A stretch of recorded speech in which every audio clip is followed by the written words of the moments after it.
Alors, la norme sur les préparations magistrales qu'on vous présente ce soir, elle vise à aider les pharmaciens à évaluer leurs pratiques et à établir les mesures qui sont nécessaires pour assurer la qualité des préparations dans vos milieux. Pour implanter la norme, il faut d'abord commencer par regarder dans votre milieu quelles sont les préparations que vous faites et déterminer les catégories dans lesquelles elles se situent. Les conditions requises pour effectuer ces préparations magistrales, elles varient en fonction justement des catégories. C'est pour ça qu'il faut trouver ou déterminer les catégories au tout départ. La majorité des pharmaciens vont voir qu'il y a très peu de changements ou il y a peu de changements qu'ils auront à faire relativement au contexte de préparation que vous avez dans vos milieux et que vous avez déjà d'implanter. Donc, vous allez avoir quelques changements, mais vous n'en aurez pas tant que ça. Principalement, surtout si vos préparations se situent en catégorie 1. Ce soir, moi, je vais vous décrire les catégories de préparation et les autres présentateurs que vous allez voir vont vous parler des conditions qui, justement, requises pour les catégories de préparation que je vais vous avoir présentées.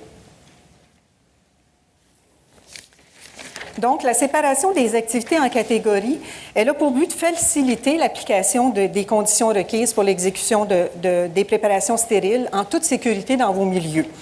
Tous les pharmaciens n'ont pas le même volume de préparation magistrale et d'une pharmacie à l'autre, on peut voir de grandes différences dans les types de préparations qui peuvent être effectuées. Elles peuvent être très simples ou elles peuvent être très complexes aussi. C'est pour cette raison-là que dans la norme, certaines règles sont générales et s'adressent à tous les pharmaciens qui effectuent des préparations et d'autres sont liées plus particulièrement aux catégories de préparation ou au type de préparation que vous effectuez. Il y a 3 catégories de préparation et elles se différencient notamment par les ingrédients qui sont utilisés pour les préparations, par la quantité de préparation qui contient une matière dangereuse qu'on peut préparer et par les différentes formes pharmaceutiques de préparation que vous avez. Les catégories de préparation, elles ont été déterminées en fonction justement de la complexité et des risques qui ont été associés aux préparations magistrales. Les catégories, elles s'appliquent aux préparations qui sont destinées aux humains, mais elles s'appliquent aussi aux préparations qui sont destinées aux animaux. Et il y a une section de la norme qui, effectivement, va parler des règles qui s'appliquent pour les préparations qui sont destinées aux animaux. La norme exclut la reconstitution d'un produit qui est effectué conformément aux directives qui sont inscrites sur l'étiquette d'un médicament qui est homologué par Santé Canada. Ça, c'est le cas de vos antibiotiques que vous avez à reconstituer. C'est une activité qui est très, très similaire aux préparations de catégorie 1 et elle pourrait donc se faire dans l'aire de préparation magistrale que vous avez et avec les mêmes conditions. Cependant, ce n'est pas une obligation dans la norme. C'est une suggestion qu'on vous fait pour celle-là. Pour toutes les catégories de préparation, des ingrédients de qualité doivent être utilisés, conformément à la politique 0051 de Santé Canada, qui porte justement sur les préparations magistrales faites en pharmacie. Les ingrédients doivent donc répondre à l'une des conditions qu'on vous énumère ici, soit être homologués, ayant un DIN, un numéro de DIN, ou des ingrédients pharmaceutiques actifs utilisés comme produit dans un produit homologué utilisé au Canada, ou être des ingrédients qui répondent aux exigences d'une des pharmacopées qui sont énumérées dans la norme. Et il y en a plusieurs. Il y a le USPNF, la pharmacopée européenne, la française, l'italienne, le British Pharmacopeia, il y a la japonaise, il y a les codex français, les codex américains. La première différence entre les catégories de préparation porte sur les ingrédients qu'on peut utiliser pour les préparations effectuées dans l'encadrement donné d'une des catégories. Donc, on peut utiliser en catégorie 1 et 2, en toute quantité, tous les ingrédients qui ne sont pas des médicaments dangereux ou des matières dangereuses. Ce que ça veut dire, c'est que les médicaments dangereux, par exemple les cytotoxiques, les hormones, les immunosuppresseurs, les médicaments tératogènes comme l'acide rétinoïque et les abortifs comme le misoprostol, sont exclus des préparations qui sont effectuées en catégorie 1 et 2. Et d'ailleurs, je suis certaine que vous ne préparez sûrement pas des cytotoxiques sur le bout de votre comptoir dans votre pharmacie. Alors, pourquoi c'est exclu? Parce que les exigences qui sont pour les catégories 1 et 2 ne permettent pas de les préparer de façon sécuritaire. En catégorie 1 et 2, on peut effectuer des préparations qui contiennent des matières dangereuses, mais on ne peut pas utiliser les matières dangereuses qui sont très irritantes pour les voies respiratoires, la peau et les muqueuses, qui nécessitent pour leur manipulation une hotte ou un appareil respiratoire, et qui sont, entre autres, des bases ou des acides fortes comme l'acide acétique glacial, le chloroforme, le phénol, par exemple. Les autres matières dangereuses sont permises en catégorie 1 et 2 et on a établi une règle pour vous aider à les utiliser. Je vais vous en reparler un petit peu plus tard.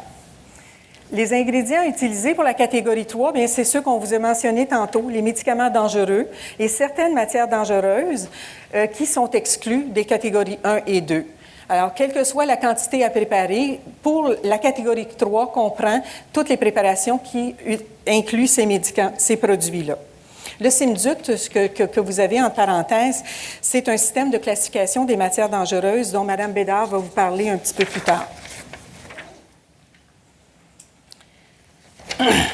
J'ai mentionné qu'il y avait une petite règle pour appliquer, pour préparer les matières dangereuses, et c'est de ça que je vais vous parler. Pour la catégorie 1, pour les matières dangereuses permises, donc, la quantité maximale à préparer est de 50 fois la dose de la préparation pour un patient donné. Une quantité maximale a été déterminée. Pourquoi? C'est afin de diminuer l'exposition des manipulateurs aux matières dangereuses. Alors, il ne faut pas être exposé beaucoup, on en prépare moins. Pour la catégorie 2, bien, la quantité permise, elle, peut dépasser 50 fois la dose unitaire de la préparation pour un patient donné. On va vous reparler tantôt de comment les calculer, comment le voir. Vous allez voir ça un peu plus tard. Alors, pourquoi une différence dans la quantité possible entre la catégorie 1 et la catégorie 2? Parce que les conditions de la catégorie 2 permettent justement une meilleure protection pour le manipulateur et aussi une meilleure protection du milieu. Le deuxième élément qui différencie les catégories, c'est les formes pharmaceutiques. Donc, en catégorie 1, les formes habituellement sont liquides ou solides. Alors, le rince-bouche magique que vous faites, la crème d'hydrocortisone que vous mélangez avec la crème de clotrimazole. Et ce sont donc des formes habituellement solides ou liquides. En catégorie 2, les formes pharmaceutiques, là, requièrent des techniques un peu plus particulières. Et, par exemple, la préparation de capsules, l'ajustement du pH, des pesées précises pour préparer des prises ou des sachets.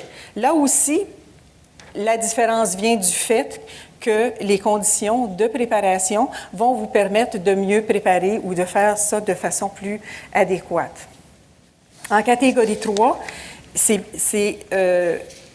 comme je vous l'ai mentionné tantôt, c'est la nature des produits qui différencie principalement cette catégorie-là. Donc, toutes les formes pharmaceutiques qui vont contenir des matières dangereuses, on répète, cytotoxiques, hormones, etc., ou des médicaments dangereux ou des matières dangereuses très irritantes pour les voies respiratoires, la peau et les muqueuses, bien, ce sont toutes les formes qui contiennent ces produits-là sont en catégorie 3.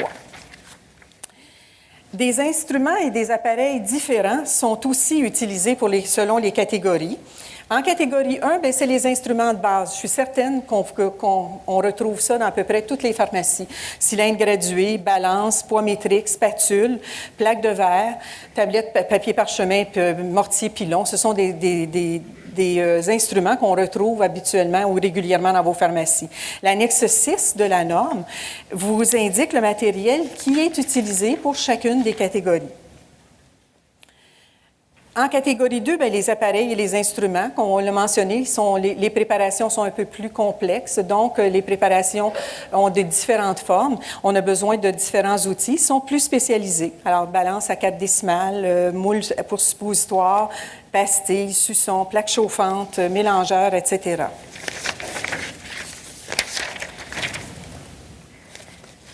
En catégorie 3, bien, c'est sûr qu'il faut utiliser tous les instruments nécessaires et appropriés qui doivent être utilisés pour la manipulation sécuritaire des produits dangereux et pour la protection du manipulateur. Donc, ils sont aussi décrits dans la norme et vous les retrouvez dans un chapitre qui est spécifique pour les préparations de catégorie 3. Donc, je vous résume, les catégories se différencient principalement par 3 choses. Les ingrédients utilisés, on vous l'a mentionné, la quantité de matière dangereuse qui est permise, que vous pouvez préparer, et les formes pharmaceutiques qui sont préparées. Maintenant, mes collègues qui vont pouvoir vous expliquer les exigences qui sont liées à chacune de ces catégories-là et concrètement comment ça s'applique aux préparations que vous avez et que vous effectuez dans vos milieux. Alors, merci beaucoup de votre attention.